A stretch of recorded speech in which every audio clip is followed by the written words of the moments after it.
নমস্কার, কেমন আছেন সবাই? পিয়ালি লাইফস্টাইলে আরো একটি ব্লগে স্বাগত জানাই। আজ 13ই ফেব্রুয়ারি, বুধবার। ঘড়িতে 8:30 মতো বাজে। সকাল সকাল আজকে উঠে গিয়েছি, যেহেতু আজ সরস্বতী পুজো, ওই জন্য আজকে কি পরবো তাই সেগুলো একটু জোগাড় করে নিচ্ছিলাম। আমি আজকে এই বেগুনি রঙের শাড়িটা পরবো, আর পরের জন্য ইয়েলো শাড়িটা বের করেছি। আর চিনির জন্য এই যে ঋতু মাসি দিয়ে গিয়েছিল এই জামাটা বের করে নিয়েছি আজকে ওকে পরাবো বলে। আজকে আমাদের বাড়িতে স্বয়ং রামচন্দ্রজির ভক্ত হনুমানজির আগমন হয়েছে আমাদের বাড়ির ছাদে। এই ছাদ ও ছাদ করে বেড়াচ্ছিল, আর মা গিয়েছিল ছাদে, সেখানে মাকে আটকে ছিল। তো আমি ছুটতে গেলাম দেখতে, ওই মা ওইখানে দরজাটা আটকাচ্ছিল। তো তারপর সাবধান করে রেডি হয়ে বেরিয়ে পড়েছি। এখন এই যে আমি এখন এই শাড়িটা পরে নিয়েছি, আর বেশি কিছু সাজুগুজু করিনি, ওই চোখে একটু কাজল, ঠোঁটে একটু লিপস্টিক, যেটা না লাগালে মেয়েরা একদমই সাজুগুজুতে অসম্পূর্ণ রয়ে যায়, যার জন্য একটু সাজুগুজু করেই নিলাম। আর এদিকে চিনিকে মা এখন স্নান করিয়ে দিচ্ছে, আর আমি সাবধান করে রেডি হয়ে বেরিয়ে পড়েছি পুষ্পাঞ্জলি দিতে যাওয়ার জন্য। চিনির যেহেতু শরীরটা খারাপ, ওই জন্য ওকে আর নিয়ে এলাম না। আর এদিকে আমি একাই বেরিয়ে পড়েছিলাম, রাস্তাতে এখন দিয়ার সাথে দেখা হলো। তো এখন চলে এসেছি গ্রামের প্রাইমারি স্কুলে পুষ্পাঞ্জলি দিতে। এসে দেখি পুষ্পাঞ্জলি অনেকটাই শেষ হয়ে গেছে। তারপর দাদু কোথাও চলে গিয়েছিল, তো আমি একটু ওয়েট করছিলাম পুষ্পাঞ্জলি দেওয়ার জন্য। তারপর এখানে কয়েকজন এসেছিল, তো সবাই মিলে দাদুকে জোর জবরদস্তি ধরে নিয়ে আসা হলো পুষ্পাঞ্জলি দেওয়ার জন্য। আর এই তো এখন দাদু চলে এসেছে, আমি অঞ্জলিটা দিয়ে ফেলবো।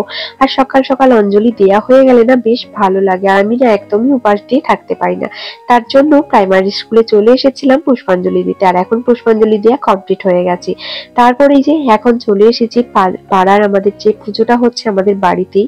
তো এখানে ছোট কাকু আলপনা আঁকছিল, এখনো ঠাকুর সেভাবে সাজানো হয়নি। অন্য বছর তো এখানে ছোট কাকুই ঠাকুর বানায়, আর এখানে আমাদের সবাই মিলেই পুজো করা হয়, কিন্তু হাতে সেরম টাইম ছিল না, যার জন্য ছোট কাকু ঠাকুরের কিছুটা অংশ করার পরে আর বন্ধ রেখে দিয়েছিল। তারপরে বছর ঠাকুরটা কিনে আনা হয়েছে। আর এখানে সুন্দর করে আলপনা আঁকছে, সেটা আপনাদের সাথে একটু শেয়ার করলাম। আলপনা আঁকাটা কেমন হয়েছে আপনারা কিন্তু কমেন্ট করে জানাতে ভুলবেন না।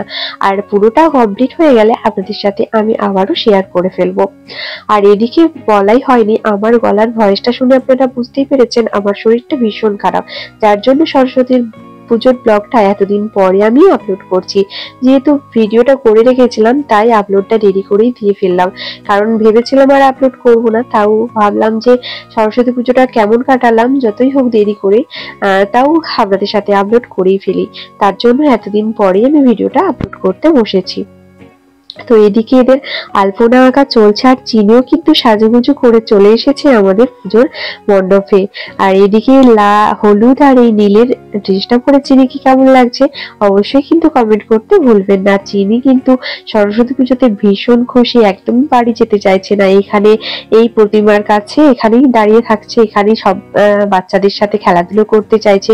আর এখানে আমার বোন জোগাড় করছিল বাড়িতে সরস্বতী পুজো করার জন্য। আর এখানে চিনির এই যে বইগুলো দেওয়া হয়েছে, আর আমার এই গল্পের বইটা, কবিতার বইটা দেয়া হয়েছে।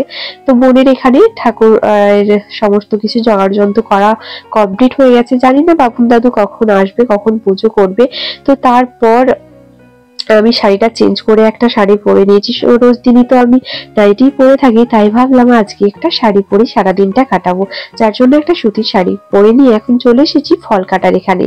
আমাদের যে ফল কাটা হচ্ছিল পুজোর সেখানেই। আর এই যে পুরো আলপনা দেওয়াটা এখন কমপ্লিট হয়ে গেছে। আর আলপনাটা দেওয়ার পরে কেমন লাগছে আপনারা কিন্তু একদমই কমেন্ট করে জানাতে ভুলবেন না। খুব সুন্দর হয়েছে তাই না আলপনাটা? আমার তো খুব দারুণ লাগছে, আর আপনাদের কেমন লাগছে অবশ্যই জানাতে ভুলবেন না। তো তারপর বোন এখানে মালা টালা গাঁথা কমপ্লিট করে নিয়ে এখন ঠাকুরকে পরানোর জন্য চলে এসেছে। আর আমি তো একদমই আলপনাটার থেকে চোখ ফেরাতে পারছিলাম না। তো বোন আর কাকা ভাই মিলে তারপর ঠাকুরকে এখন মালাটা পরিয়ে দিচ্ছে।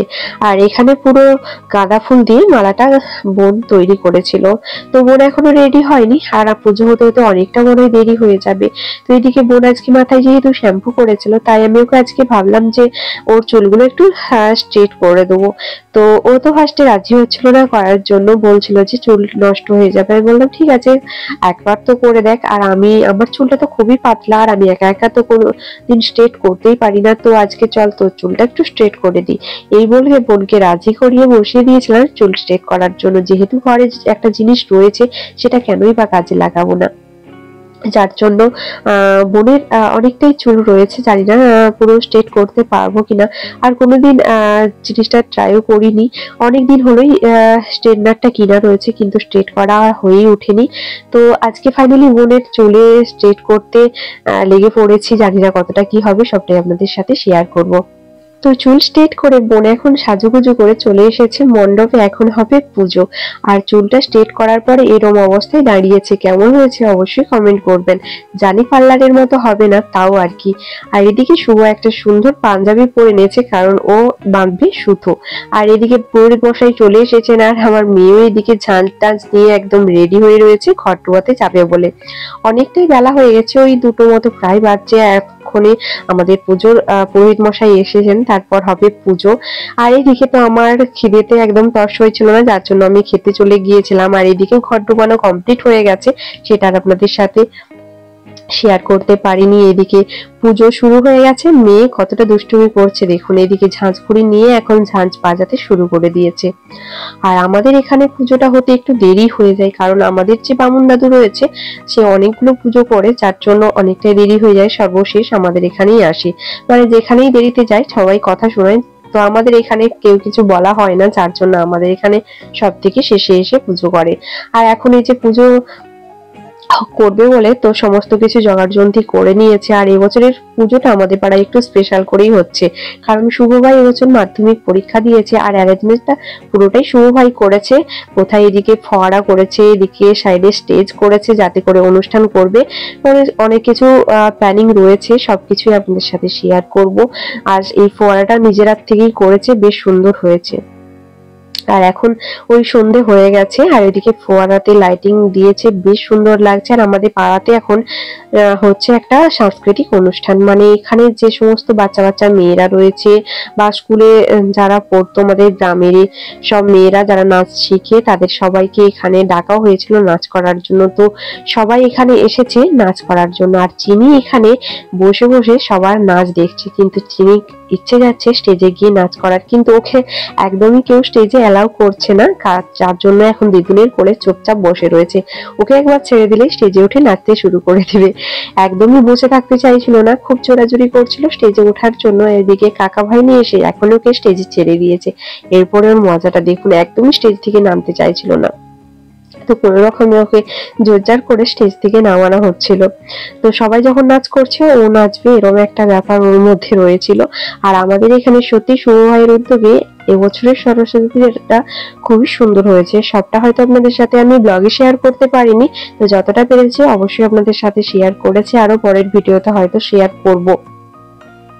তো এদিকে চিনির অবস্থা দেখেছেন, ফার্স্টে যখন অন্ধকার হয়ে গেছিল তখন কাউকেই খুঁজে পাচ্ছিল না যে স্টেজে কে রয়েছে। আর এদিকে যখন মিলিমণিকে দেখেছে স্টেজের মধ্যে, তখন চলে গেছে মিলিমণির কাছে নাচ করতে।